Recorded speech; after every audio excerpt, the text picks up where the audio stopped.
Olá, que alegria recebê-lo mais uma vez na nossa Semana da Família, uma semana muito especial com o tema Vivendo os Frutos do Amor de Deus.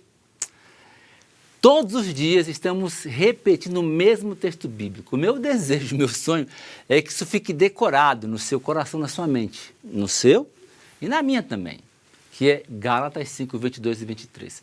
Mas o fruto do Espírito é amor, alegria, vamos lá, ajuda. Paz, paciência, amabilidade, bondade, fidelidade, mansidão e domínio próprio. Contra essas coisas não há lei.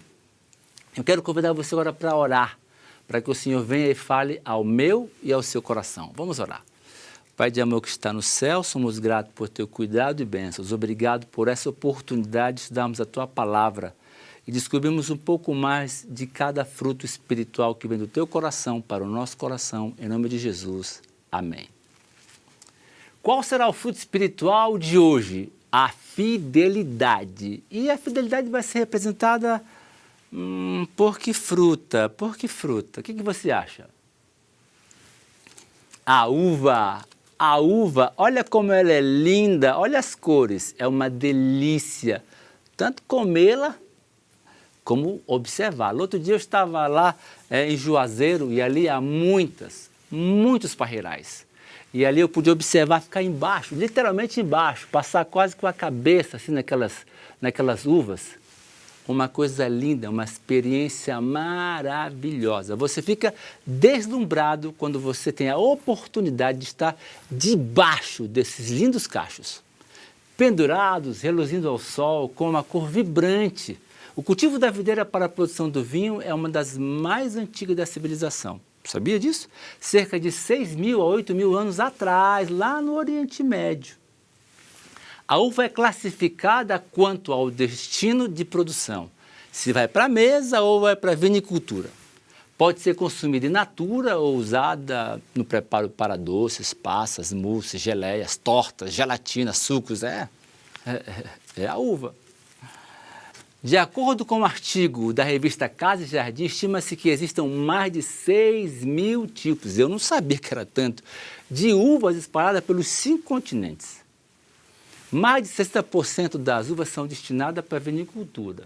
Aquelas que compramos no mercado são chamadas uvas de mesa, desenvolvidas para se consumir in natura, em casa.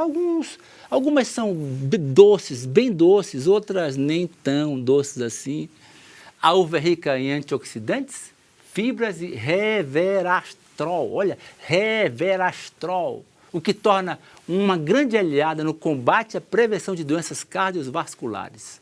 Além de ajudar na circulação sanguínea, diminui o colesterol ruim. Sempre que lembramos de uma uva, nos recordamos do vinho, o qual simboliza o sangue de Cristo para os cristãos. Agora, para os israelitas, a uva na Terra Prometida representava a possibilidade de alcançar uma vida nova. No Evangelho de João, vamos ler aqui, no capítulo 15, o verso 5. Deixa eu encontrar aqui, pegue sua Bíblia, João, capítulo 15 e o verso 5. Deixei marcadinho aqui para ajudar. Diz assim: eu sou a videira verdadeira e vocês são os ramos. Se alguém permanecer em mim, dará muito fruto, pois sem mim vocês não podem fazer coisa alguma. Só podemos de fato produzir frutos se estivermos ligados à fonte. E você só pode, e eu também, ser honesto, sincero e fiel de verdade, se você estiver conectado ao Senhor. O dicionário online define fidelidade como lealdade duradoura, confiabilidade nos relacionamentos. Olha, foi infiel no relacionamento, né? Especialmente no casamento e nas amizades. É a qualidade de ser fiel à sua palavra. Sabe aquele esquema que disse, aí tira um fio do bigode e dá um fio do bigode do outro e está resolvido? Disse a palavra, assumiu o compromisso, pagou a conta, prometeu e fez. O fato ou qualidade de ser dedicado e constante no seu desempenho do seu dever, trabalhando por uma causa, fielmente por uma causa.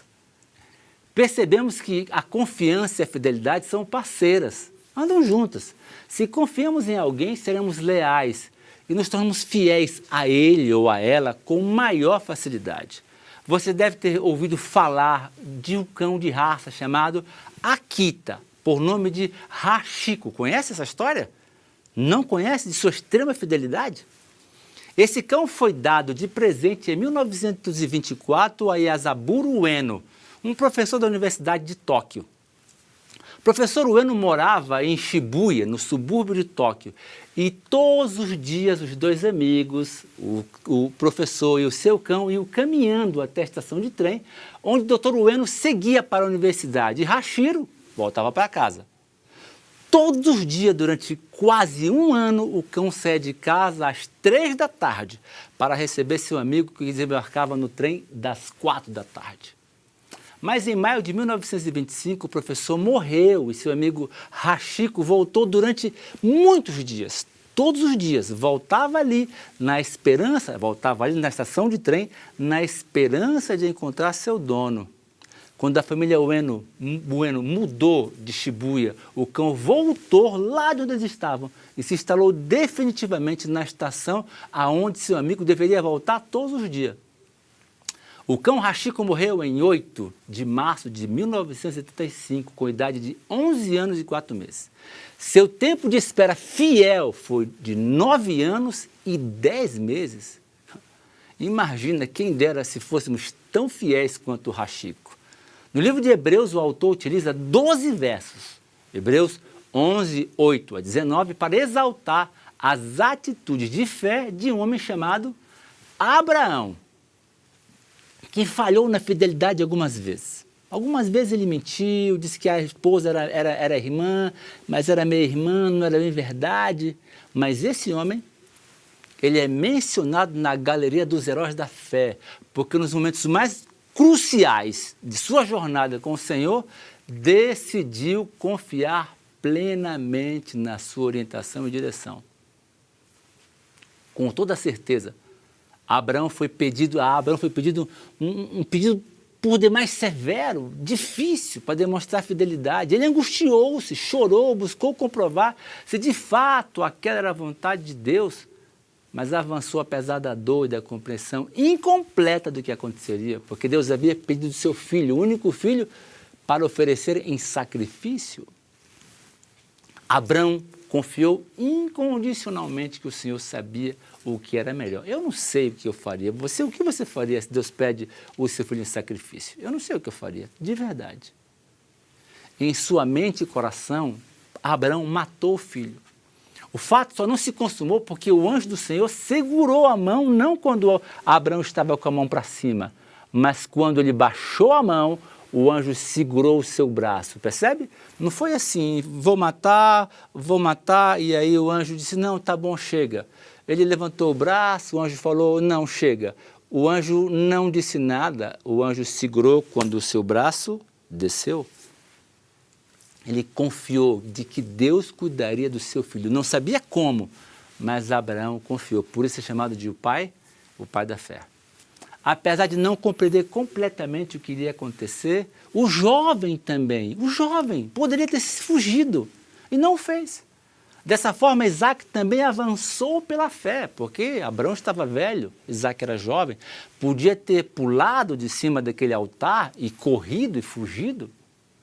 Por essa grande demonstração de obediência e fidelidade, Abraão é conhecido por todos como o pai da fé. Como podemos aproveitar a oportunidade dessa semana em família para encher o Espírito Santo e, consequentemente, encontrar forma de sermos fiéis uns aos outros em casa, mas fiéis também a Deus, porque a fidelidade a Deus é que vai gerar a fidelidade nos relacionamentos familiares.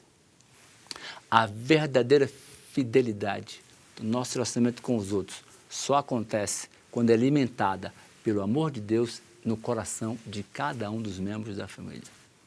Cada vez que nós cumprimos nossa promessa e somos leais um ao outro, demonstramos na prática que temos o fruto do amor de Deus em nosso coração. Ao sermos fiéis, os nossos votos matrimoniais, aos nossos votos de negócio, seja em qualquer ambiente, seja em casa, numa viagem, no negócio, na igreja, não importa. Nesse momento, mostramos o fruto do amor por meio de nossa fidelidade. Mostramos que, de fato, servimos a Deus. Boa parte das dores e traumas familiares que observamos estão diretamente ligados à falta de fidelidade ao cônjuge, ao não cumprimento de uma promessa feita no altar, na casa, para o filho, no negócio. Somos muito bons, mas muito bons mesmos, em fazer promessas. Mas nem sempre somos bons para cumpri-las, especialmente quando chegam as lutas, as tribulações, quando chegam as dificuldades. Infelizmente, muitos lares sucumbem, caem, são destruídos diante de situações como essas, que são desastrosas. Sabe de uma coisa? Todas as famílias passam por dificuldades e provações, todas. Qual que é a diferença? A diferença é que alguns estão ligados à fonte, à verdadeira fonte. E somente quando estamos em Deus conseguiremos ser fiéis em meio às provas, lutas, tribulações, e Ele nos dará a vitória. A infidelidade, os compromissos de nossas promessas, descumprimos os compromissos, as promessas, geram uma sensação de abandono, desprezo, desrespeito para com os outros.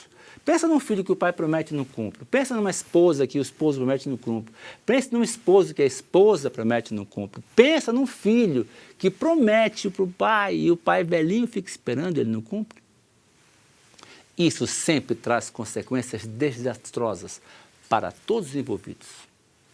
Aquele que por escolha própria decide ser infiel trará prejuízos para si e para os que estão à sua volta, pagando uma conta ainda mais alta. Deixa eu gravar bem isso aqui. O infiel pagará a conta mais alta. Nunca esqueça disso. O perfeito exemplo de fidelidade e amor encontramos aonde? Nas atitudes de quem? De Cristo. Para mim, especialmente no Getsemane. A agonia era tanto que suava gotas, grossas gotas de sangue misturada ali com suor. No Calvário sofreu todas as torturas impostas pela cruz, porque você sabe, a cruz não era para matar, era para torturar até morrer. Torturado pelas hostes do mal, pois havia uma promessa e um plano de salvação desde a fundação do mundo. Se o homem pecasse, Jesus falou, eu virei, eu assumirei o lugar do homem, pagarei o preço do seu resgate. Apesar de toda dor e angústia, ele foi fiel no cumprimento da sua promessa. E ele o fez movido pelo poder do Espírito Santo.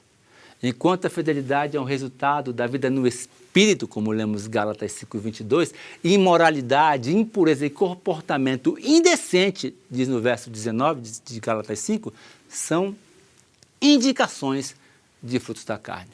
Devemos nos perguntar, sou fiel como José, tanto quanto ele foi, ao não tomar a esposa de Potifar quando foi tentado por aquela linda mulher? A resposta de José aos avanços inadequados daquela senhora foi como eu posso fazer tal coisa contra o meu Deus? Como eu posso pecar contra o meu Deus? Eu não posso fazer isso. Ser cheio do Espírito de Deus significa ter o combustível para andar pelo Espírito em fidelidade e ao mesmo tempo se opor aos desejos da carne. É uma guerra, é uma luta. Essas duas forças são antagônicas, contraditórias, discordantes, incompatíveis entre si. Uma vem daquele que é luz, enquanto a outra força vem daquele que é o príncipe das trevas. Todos os dias, em cada momento, em cada decisão, por menor que seja, por menor que pareça, precisamos ser fiéis, assim como foi José. Cada um de nós tem a escolha de andar pelo Espírito ou de se envolver nas obras da carne. A decisão é sua. Andar pelo Espírito significa que andaremos em obediência. Vou repetir. Andaremos em obediência. A obediência é a essência da fidelidade, que culminará com a vida eterna. Andar pela carne significa que andaremos em desobediência, que é a essência da infidelidade. O resultado vai ser qual? Vai ser a morte. Lembremos sempre que a infidelidade é filha da desconfiança. Vou repetir. lembremos que a infidelidade é filha da desconfiança do amor e cuidado do Senhor. Por isso Eva pecou. Eva pecou não porque comeu o fruto. Eva pecou, começou o seu pecado quando não confiou na palavra do Senhor. A desconfiança de Deus é que gera a infidelidade. E a confiança em Deus gera a fidelidade imutável. O pecado e a morte entraram em nosso mundo porque nossos primeiros pais foram o quê? Infiéis ao Senhor. Eles não confiaram na afirmação e orientação recheada de amor dada por Deus no Éden, antes de entrar do pecado. Quando Deus fez, está vendo aquele fruto? O fruto, percebe o fruto? Está vendo aquele fruto? Não é para comer, coma todos os outros frutos. Mas aquele fruto, vocês não podem comer. E eles comeram, foram infiéis. Por isso, todos somos atingidos. A pergunta é, como podemos, nesse mundo de pecado, produzir esse maravilhoso fruto da fidelidade em nossa vida? Você na sua vida e eu na minha vida. Como tornar a minha vida familiar mais saudável e feliz a partir desse fruto espiritual que é a fidelidade? Eu trouxe aqui algumas dicas, como sempre. Comunhão com a fonte do verdadeiro amor. Quando você pega a sua Bíblia, no livro de Mateus, o capítulo 7, o verso 24, eu vou ler um pedacinho com vocês, Mateus 7, do verso 24 em diante. 7, aqui está o 10, o 9, e aqui eu encontro o capítulo 7, do verso 24. Todo, pois, daquele que ouve as minhas palavras e as pratica, será comparado ao homem prudente que edificou a sua casa sobre a rocha. Percebe? Esse homem foi fiel porque ele tomou a palavra, estudou a palavra e depois ele viveu a palavra. Então, manter uma comunhão profunda, real e verdadeira com Deus, constante com Cristo, através do estudo da palavra e da prática da Bíblia, é fundamental para que você seja fiel, porque você só vai ser fiel se você conhecer, para que você possa obedecer. Segunda coisa, pense, sempre pense e ore muito antes de fazer promessas. Promessas são muito importantes e preciosas para quem recebe, pois na maioria das vezes gera expectativa positiva e especiais. E aí quando você não cumpre, vai causar um dano tremendo, frustração tremenda, uma ruptura na relação. Percebe o seu filho quando você faz uma promessa para a criança? E você simplesmente não aparece, fala, filho, o papai vai chegar mais cedo hoje para brincar com você. E você não aparece, o que acontece? Gera frustração, desconfiança, sua infidelidade, quebra a relação com o seu filho. Isso destrói sua família. Confie sempre no assim diz o Senhor. As verdades bíblicas são a nossa bússola, ou a verdade bíblica é a nossa bússola. Confiemos sempre no assim diz o Senhor.